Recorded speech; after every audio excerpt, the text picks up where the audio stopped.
Thank you very much. Thank you very much. And thanks to all of you for coming out today, as difficult as it may have been to get here. It's good to see a lot of you, and I want to welcome all of you to the Kennedy Space Center. This is a place that's quite close to my heart, and it's a place like no other place on the planet, to be quite honest. It's a place that has, of course, a storied history, being the launch site of so many of humanity's most ambitious and even audacious endeavors, but also a place that has, I can assure you, a storied future. I'm here today to introduce a man who, more than anyone I've met in my career as an officer of Marines and a NASA astronaut, is committed to the arrival of that vibrant future. As the space community knows very well, dreams don't become a reality through wishful thinking alone, much less through highfalutin talk. And even though a steady flow of federal funding may help, that doesn't make things happen. To come true, dreams need to be tested in the crucible of practicality, trial, and error. They need to be calibrated and thought through in painstaking detail so that all the pieces are certain to work together. In this case, to lift us physically, and I dare say emotionally and even spiritually, into the deep frontier, the star-studded universe that all of us are so anxious to explore. The thing that has me so excited about the path forward today is that the man I'm about to introduce understands how critical it is to get that process right. To put it into place, an inspired but methodical plan that can really work for America and for the thousands of workers who every day are straining at the bit and giving their best to stretch the boundaries of what humanity can call home. I'm talking about a president who has, even in these tough economic times, has recognized the value of science, engineering, and innovation to this nation's future, to its economy, its health, its national security, and who, in his short tenure, has already, through his budgets and the Recovery Act, lifted the federal investment in civilian research and development to unprecedented heights. A president who has declared that it is essential for our students to get better science and engineering educations, and who has not just said so, but has put into place and obtained generous funding for programs to get them there. A president who has brought hundreds of students into the White House lawn to look through telescopes and meet astronauts like Buzz Aldrin and Sally Ride. And you better believe, from the looks on those kids' faces, they recognize the power of space to inspire. Ladies and gentlemen, it's my greatest honor to introduce to you a man for whom I have the greatest personal respect and admiration. A man who absolutely has the right stuff to lead us into a new era of exploration and discovery. Please join me in welcoming the President of the United States, President Barack Obama.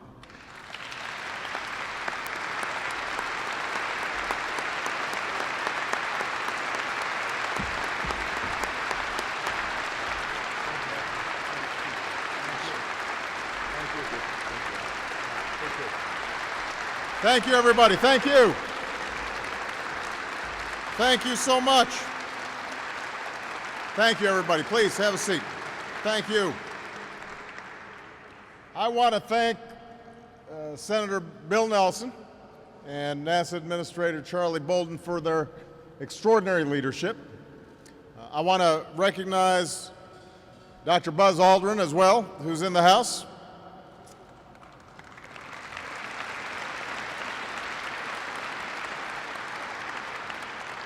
Four decades ago, Buzz became a legend, but in the 4 decades since, he's also been one of America's leading visionaries and authorities on human spaceflight. Now, few people, President Company excluded, can claim the expertise of Buzz and Bill and Charlie when it comes to space exploration. I have to say that few people are as singularly unimpressed by Air Force One as those three. Sure, it's comfortable, but it can't even reach low Earth orbit. And that obviously is in striking contrast to the Falcon 9 rocket we just saw on the launch pad, which will be tested for the very first time in the coming weeks. A couple of other acknowledgments I want to make. We've got Congresswoman Sheila Jackson Lee from Texas visiting us, a big supporter of the space program. My Director, Office of Science and Technology Policy, in other words, my Chief Science Advisor, John Holdren, is here.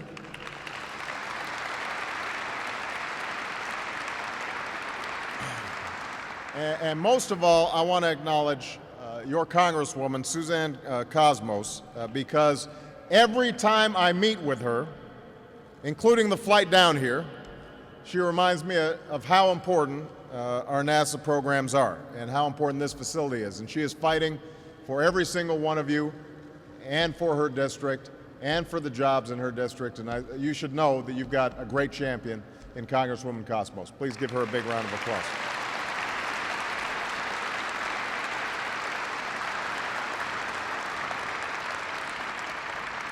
I also want to thank everybody for participating in today's conference. And gathered here are scientists, engineers, business leaders, public servants, and a few more astronauts as well.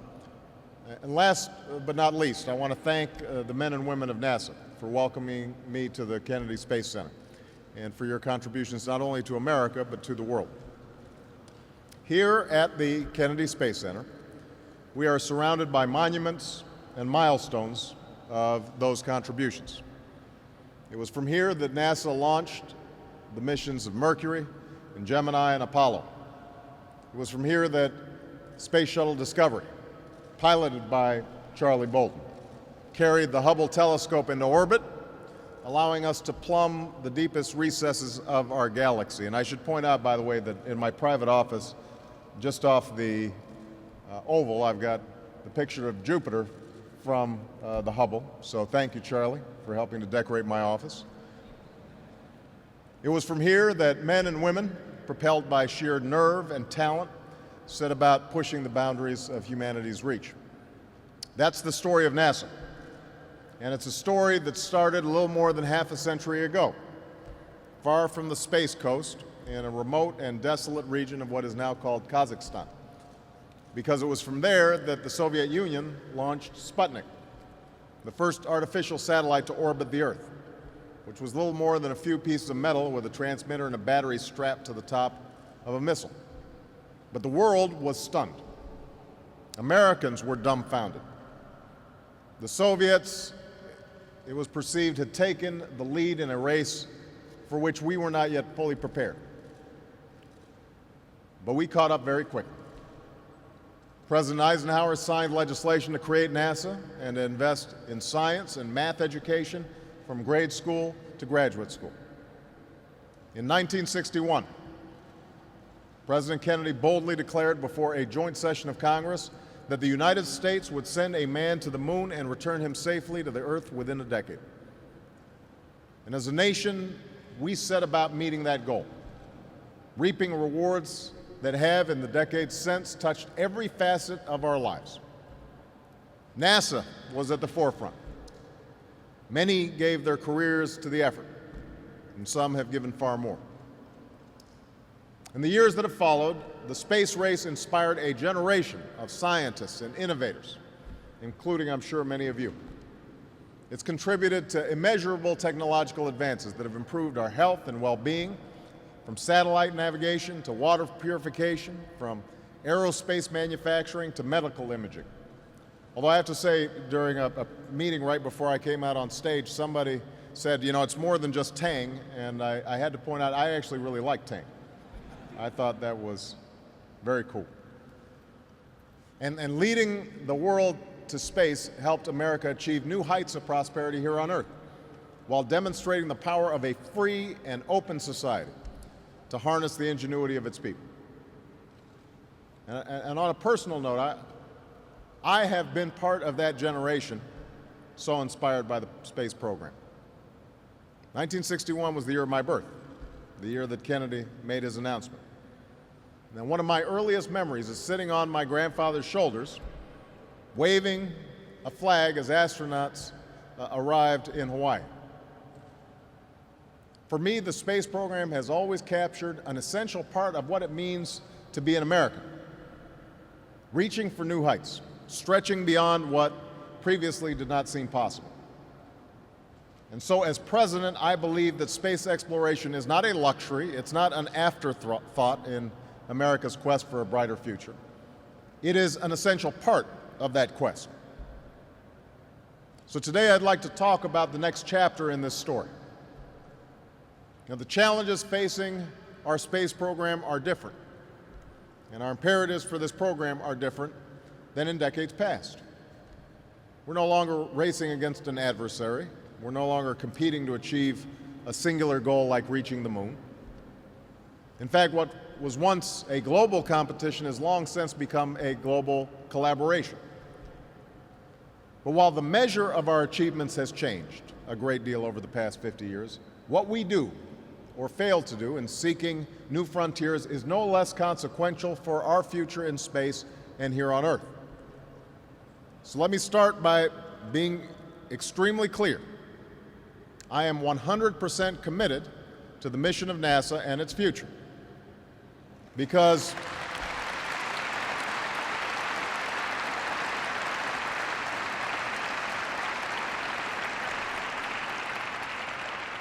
broadening our capabilities in space will continue to serve our society in ways that we can scarcely imagine. Because exploration will once more inspire wonder in a new generation, sparking passions and launching careers. And because ultimately, if we fail to press forward in the pursuit of discovery, we are ceding our future and we are ceding that essential element of the American character. Now, I know there have been a number of questions raised about my administration's plan for space exploration, especially in this part of Florida where so many rely on NASA as a source of income as well as a source of pride and community. And these questions come at a time of transition, as the space shuttle nears its scheduled retirement after almost 30 years of service. And understandably, this adds to the worries of folks concerned not only about their own futures, but about the future of the space program to which they've devoted their lives. But I also know that underlying these concerns is a deeper worry, one that precedes not only this plan, but this administration. It stems from the sense that people in Washington, driven sometimes less by vision than by politics, have for years neglected NASA's mission and undermined the work of the professionals who fulfill it. We've seen that in the NASA's budget, which has risen and fallen with the political winds. But we can also see it in other ways, in the reluctance of those who hold office to set clear, achievable objectives, to provide the resources to meet those objectives, and to justify not just these plans, but the larger purpose of space exploration in the 21st century. All that has to change. And with the strategy I'm outlining today, it will. We start by increasing NASA's budget by $6 billion over the next 5 years.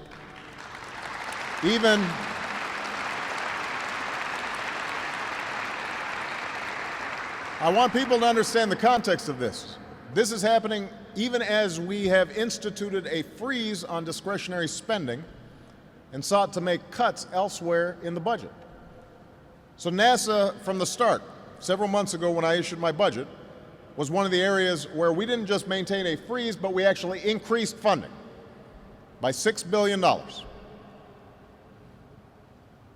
By doing that, we will ramp up robotic exploration of the solar system, including a probe of the sun's atmosphere, new scouting missions to Mars and other destinations, and an advanced telescope to follow Hubble, allowing us to peer deeper into the universe than ever before. We will increase Earth-based observation to improve our understanding of our climate and our world, science that will garner tangible benefits, helping us to protect our environment for future generations. And we will extend the life of the International Space Station, likely by more than 5 years, while actually using it for its intended purpose, conducting advanced research that can help improve the daily lives of people here on Earth, as well as testing and improving upon our capabilities in space. This includes technologies like more efficient life support systems that will help reduce the cost of future missions. And in order to reach the space station, We will work with a growing array of private companies competing to make getting to space easier and more affordable.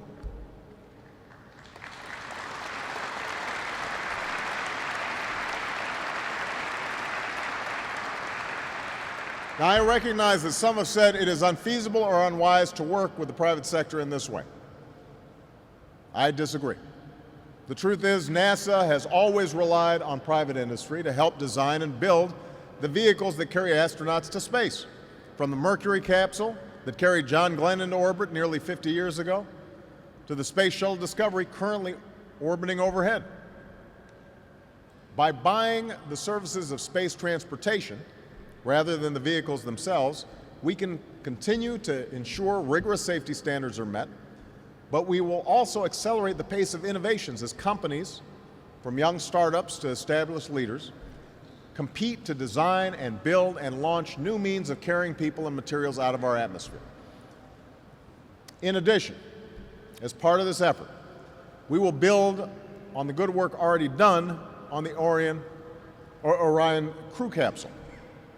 I've directed Charlie Bolden to immediately begin developing a rescue vehicle using this technology, so we are not forced to rely on foreign providers if it becomes necessary to quickly bring our people home from the International Space Station. And this Orion effort will be part of the technological foundation for advanced spacecraft to be used in future deep space missions. In fact, Orion will be ready to flight right here in this room.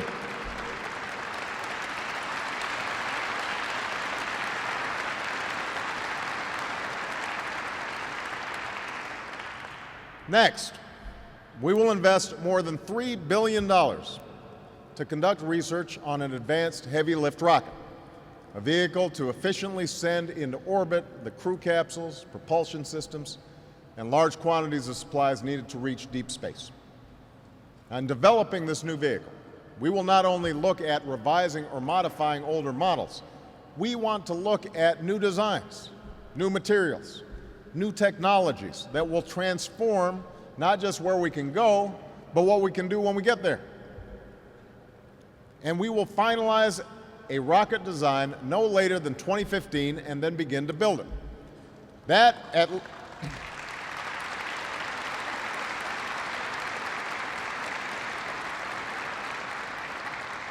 And I want everybody to understand, that's at least 2 years earlier than previously planned. And that's conservative, given that the previous program was behind schedule and over budget.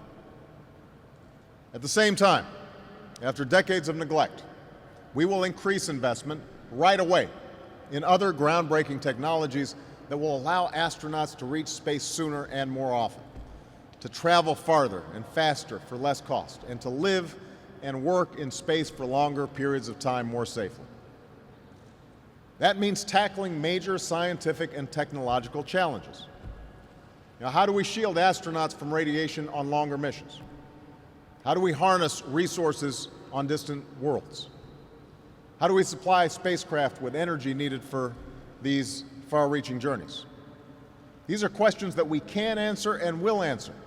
And these are the questions whose answers, no doubt, will reap untold benefits right here on Earth. So the point is, what we're looking for is not just to continue on the same path, we want to leap into the future. We want major breakthroughs, a transformative agenda for NASA. Now, yes, pursuing this new strategy will require that we revise the old strategy. In part, this is because the old strategy, including the Constellation program, was not fulfilling its promise in many ways. That's not just my assessment. That's also the assessment of a panel of respected nonpartisan experts charged with looking at these issues closely. Now, despite this, some have had harsh words for the decisions we've made, including some individuals who I've got enormous respect and admiration for. But what I hope is that everybody will take a look at what we are planning, consider the details of what we've laid out, and see the merits as I've described them. The bottom line is, nobody is more committed to manned spaceflight to human exploration of space than I am. But we've got to do it in a smart way. And we can't just keep on doing the same old things that we've been doing and thinking that somehow is going to get us to where we want to go. Some have said, for instance, that this plan gives up our leadership in space by failing to produce plans within NASA to reach low Earth orbit, instead of relying on companies in other countries. But we will actually reach space faster and more often under this new plan in ways that will help us improve our technological capacity and lower our costs, which are both essential for the long-term sustainability of spaceflight. In fact, through our plan, we'll be sending many more astronauts to space over the next decade.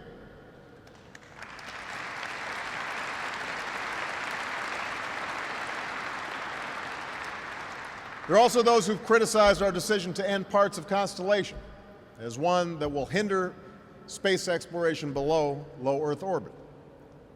But it's precisely by investing in groundbreaking research and innovative companies that we will have the potential to rapidly transform our capabilities, even as we build on the important work already completed through projects like Orion for future missions.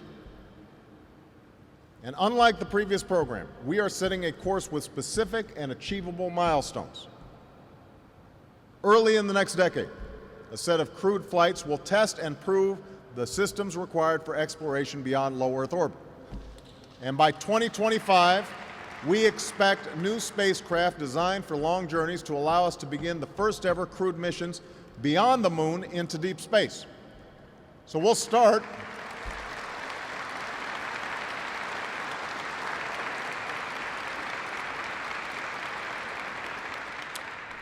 by sending astronauts to an asteroid for the first time in history.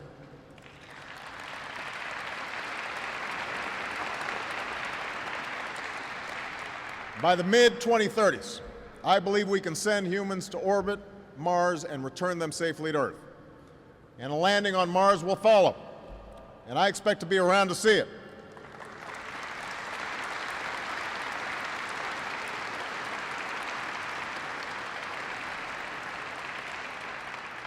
But I want to repeat this. Critical to deep space exploration will be the development of breakthrough propulsion systems and other advanced technologies. So I'm challenging NASA to break through these barriers. And we'll give you the resources to break through these barriers. And I know you will, with ingenuity and intensity, because that's what you've always done. Now,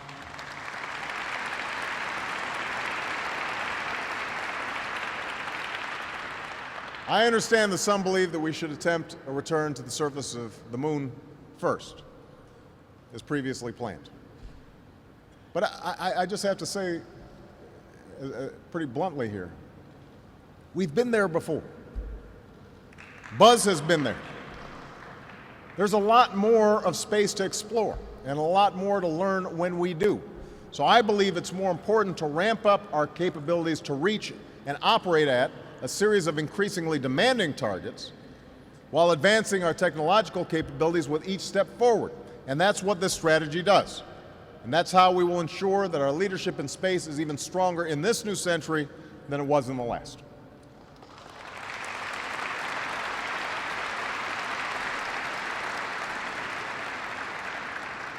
Now, finally, I want to say a few words about jobs. Suzanne pointed out to me that the last time I was here, I made a very clear promise that I would help in the transition into a new program to make sure that people who are already going through a tough time here in this region were helped. And despite some reports to the contrary, my plan will add more than 2,500 jobs along the Space Coast in the next 2 years compared to the plan under the previous administration. So I want to make that point.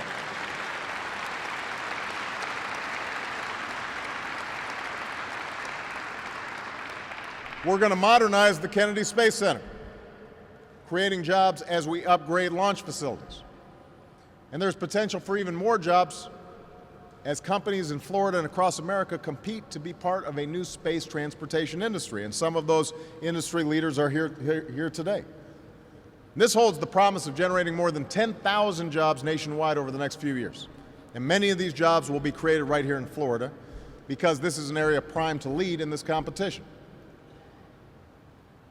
Now, it's true. There are Floridians who will see their work on the shuttle end as the program winds down. This is based on a decision that was made 6 years ago, not 6 months ago. But that doesn't make it any less painful for families and communities affected as this decision becomes reality. So I'm proposing, in part because of strong lobbying by Bill and by Suzanne, as well as Charlie, I'm proposing a $40 million initiative led by a high-level team from the White House, NASA, and other agencies to develop a plan for regional economic growth and job creation. And I expect this plan to reach my desk by August 15th.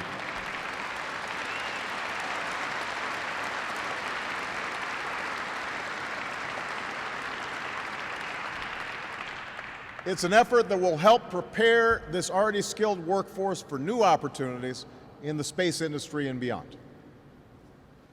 So this is the next chapter that we can write together here at NASA. We will partner with industry. We will invest in cutting-edge research and technology. We will set far-reaching milestones and provide the resources to reach those milestones. And step by step, we will push the boundaries, not only of where we can go, but what we can do. Now, 50 years after the creation of NASA, our goal is no longer just a destination to reach. Our goal is the capacity for people to work and learn and operate and live safely beyond the Earth for extended periods of time, ultimately in ways that are more sustainable and even indefinite. And in fulfilling this task, we will not only extend humanity's reach in space, we will strengthen America's leadership here on Earth. And I'll close by saying this. I know that some Americans have asked a question that's particularly apt on tax day. Why spend money on NASA at all? Why spend money solving problems in space when we don't lack for problems to solve here on the ground? And obviously our country is still reeling from the worst economic turmoil we've known in generations. We have massive structural deficits that have to be closed in the coming years. But you and I know this is a false choice. We have to fix our economy. We need to close our deficits, but for pennies on the dollar, the space program has fueled jobs and entire industries. For pennies on the dollar, the space program has improved our lives, advanced our society, strengthened our economy, and inspired generations of Americans. And I have no doubt that NASA can continue to fulfill this role. But that is why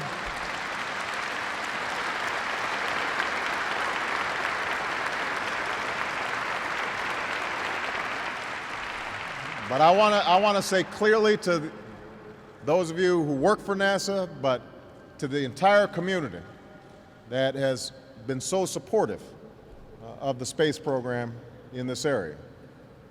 That is exactly why it's so essential that we pursue a new course and that we revitalize NASA and its mission. Not just with dollars, but with clear aims and a larger purpose. A little more than 40 years ago, astronauts descended the 9-rung ladder of the lunar module called Eagle and allowed their feet to touch the dusty surface of the Earth's only moon. This was the culmination of a daring and perilous gambit, of an endeavor that pushed the boundaries of our knowledge, of our technical prowess, of our very capacity as human beings to solve problems. It wasn't just the greatest achievement in NASA's history, it was one of the greatest achievements in human history. And the question for us now is whether that was the beginning of something or the end of something. I choose to believe it was only the beginning. So thank you. God bless you, and may God bless the United States of America. Thank you.